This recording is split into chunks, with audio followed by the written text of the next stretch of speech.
전도서 1장 12절부터 18절까지 말씀을 보겠습니다. 전도서의 저자는 솔로몬 왕이라고 제가 어제 말씀을 드렸습니다. 전도서라는 이 원어적인 의미는 모으는 자, 그리고 회중에게 말씀을 선포하는 자라는 뜻이라고 말씀을 드렸습니다.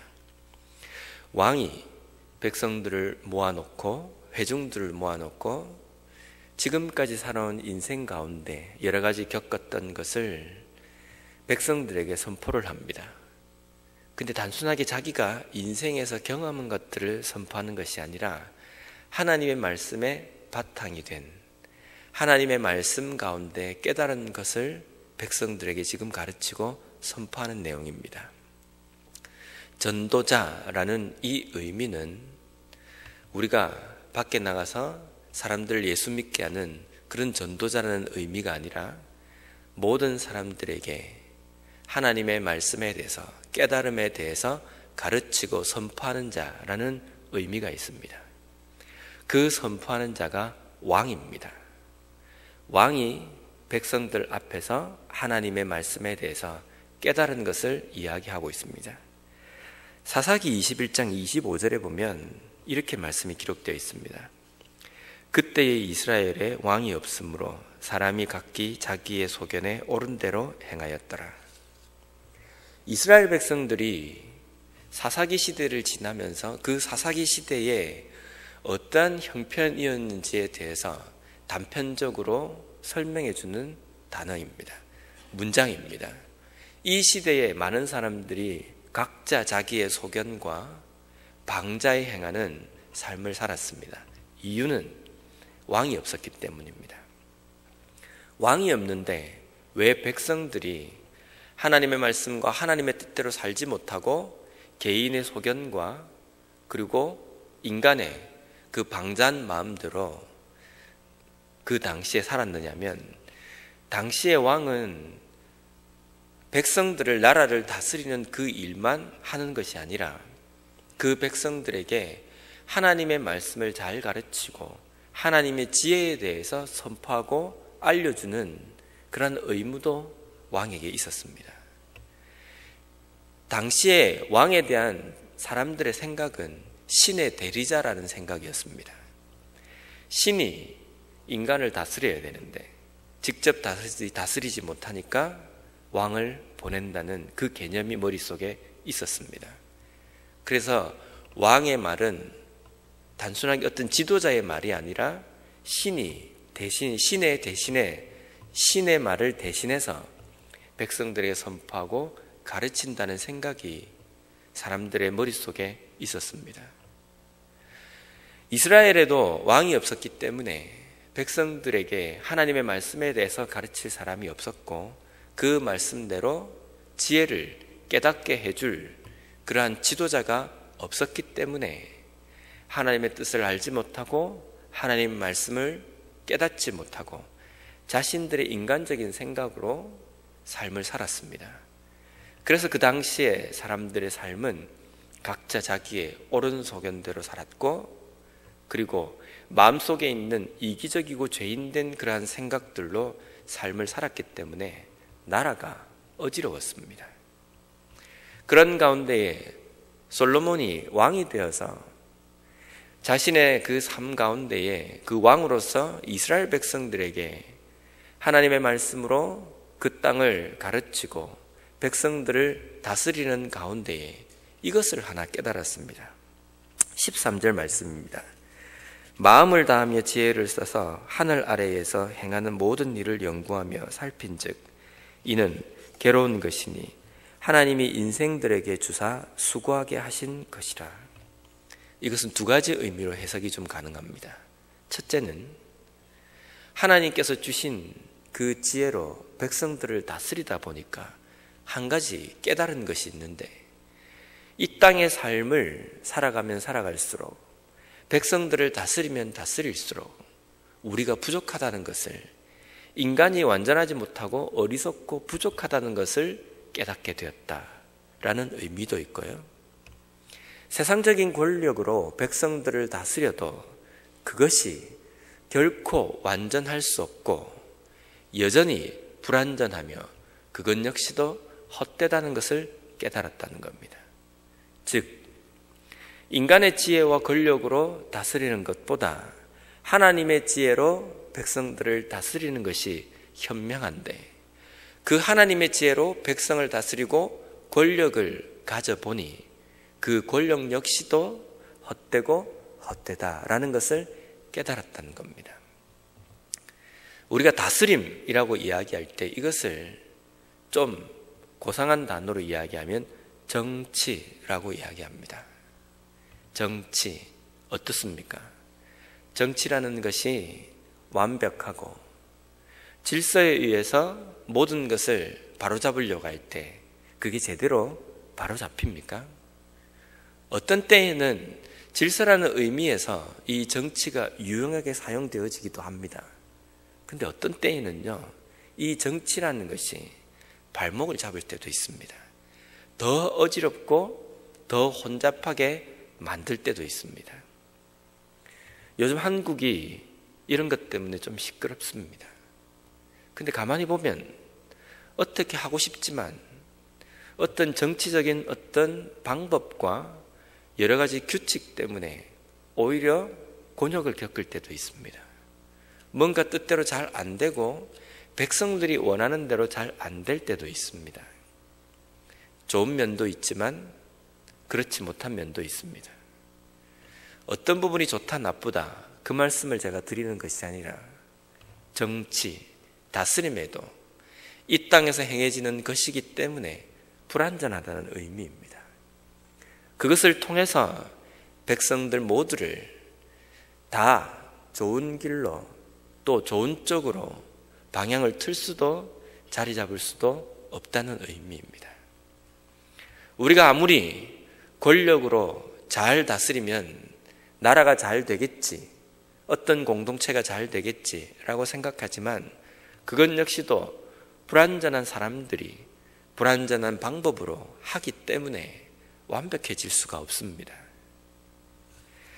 계속해서 15절 말씀에 보면 그러한 것들이 구부러진 것도 다시 펼 수 없고 모자란 것도 셀 수 없습니다. 한 사람이 잘못을 해서 그 사람을 교화시키기 위해서 재판장에 세우고 그리고 선고를 내립니다. 때로는 감옥에 가두기도 하고 형벌을 주기도 합니다. 그래서 사람이 교화가 됩니까? 그 뻗나간 사람이 제대로 된 길을 갈 수 있습니까? 어쩌면 더 잘못된 길로 가도록 만드는 결과가 될 수 있습니다. 사람을 처벌한다고 그 사람이 제대로 된 길로 돌아오진 않습니다. 세상적인 법이 그렇습니다.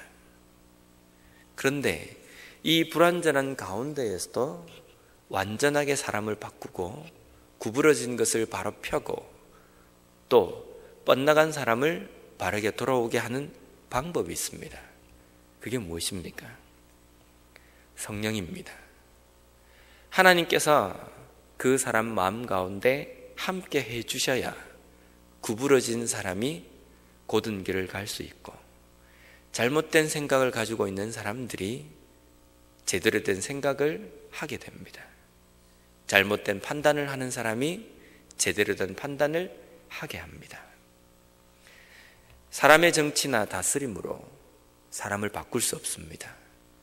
사람을 바꿀 수 있는 방법은 오직 한 방법, 하나님께서 그 영혼을 해결해 주셔야 됩니다.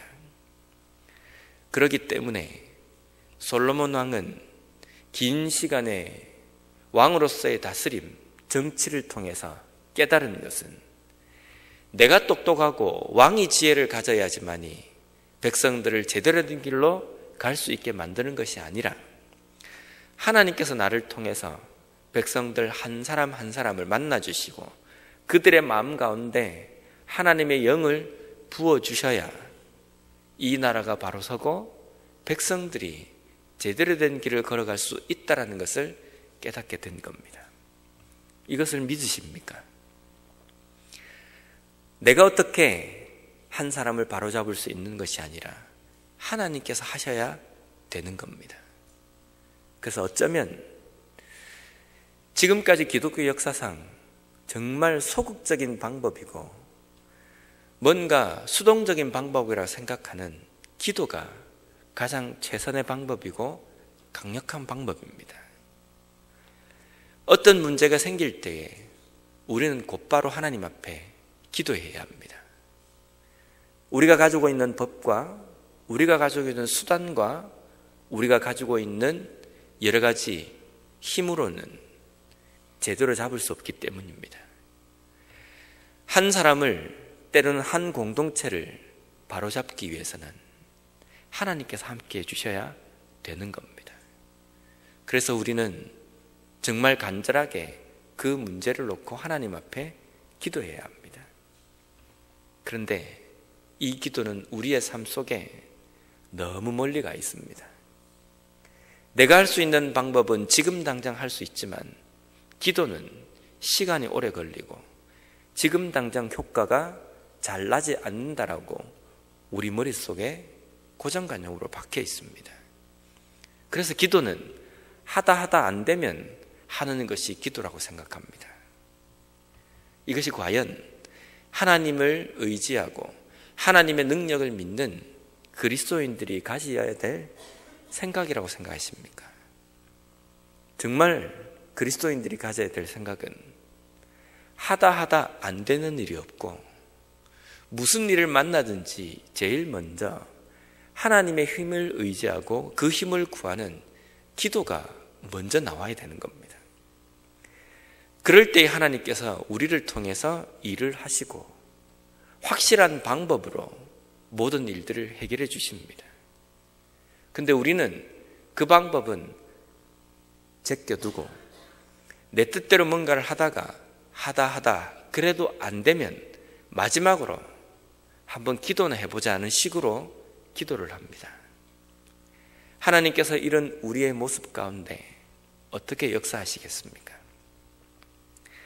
다시 11절 말씀을 보겠습니다. 지혜가 많으면 번뇌도 많으니 지식을 더하는 자는 근심을 더하느니라. 세상의 지식과 세상의 방법과 세상의 지혜를 가지면 가질수록 복잡합니다.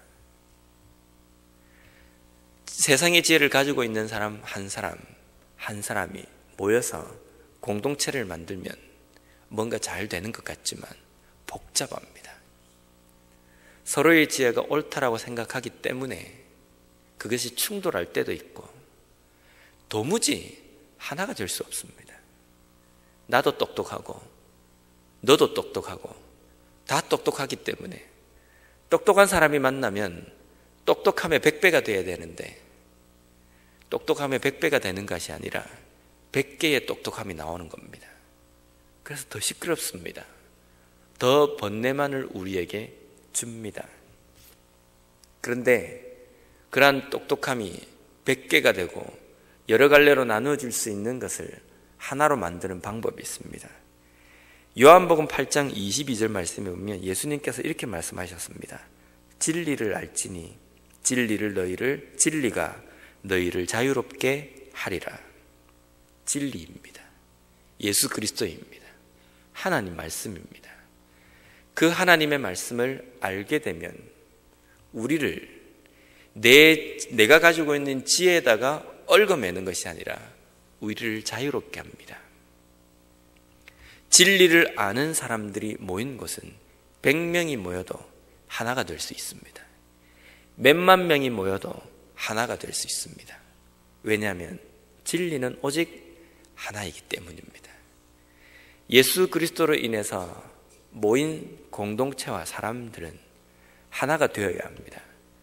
왜냐하면 예수님은 여러분이 아니라 한 분이시기 때문입니다. 하나님의 말씀은 진리이고 유일하기 때문에 그 말씀 아래 모인 사람들은 마음이 하나가 되어야 되는 겁니다.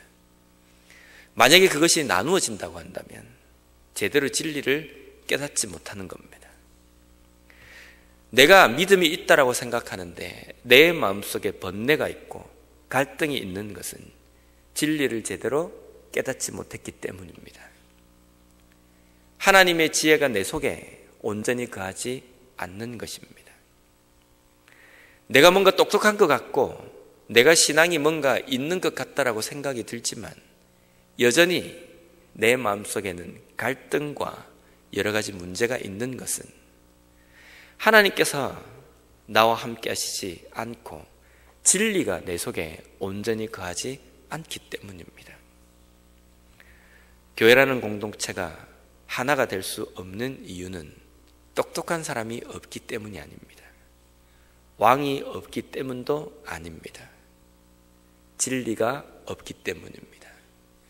진리이신 하나님, 진리이신 예수 그리스도, 그 중심이 되신 예수 그리스도에 대한 깨달음이 제대로 없고 그것에 대해서 온전히 집중하지 못하기 때문에 하나가 될 수 없는 겁니다.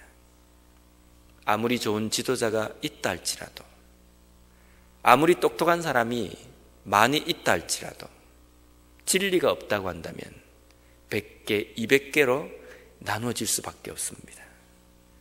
오늘날 우리 개개인의 삶 속에는 진리 때문에 자유함을 누리십니까? 진리가 내 지혜를 앞서서 나를 지배합니까? 그래서 교회라는 공동체로 모인 이 가운데에서 나는 또 하나의 똑똑함으로 존재합니까? 아니면 하나님의 말씀과 진리 밑에서 순종하는 자로 존재하고 삶을 살아가고 계십니까? 오늘 우리에게 주신 이 하루를 살아감에 있어서 오늘 솔로몬이 우리에게 선포한 내용처럼 세상적인 지혜는 헛되고 헛됩니다.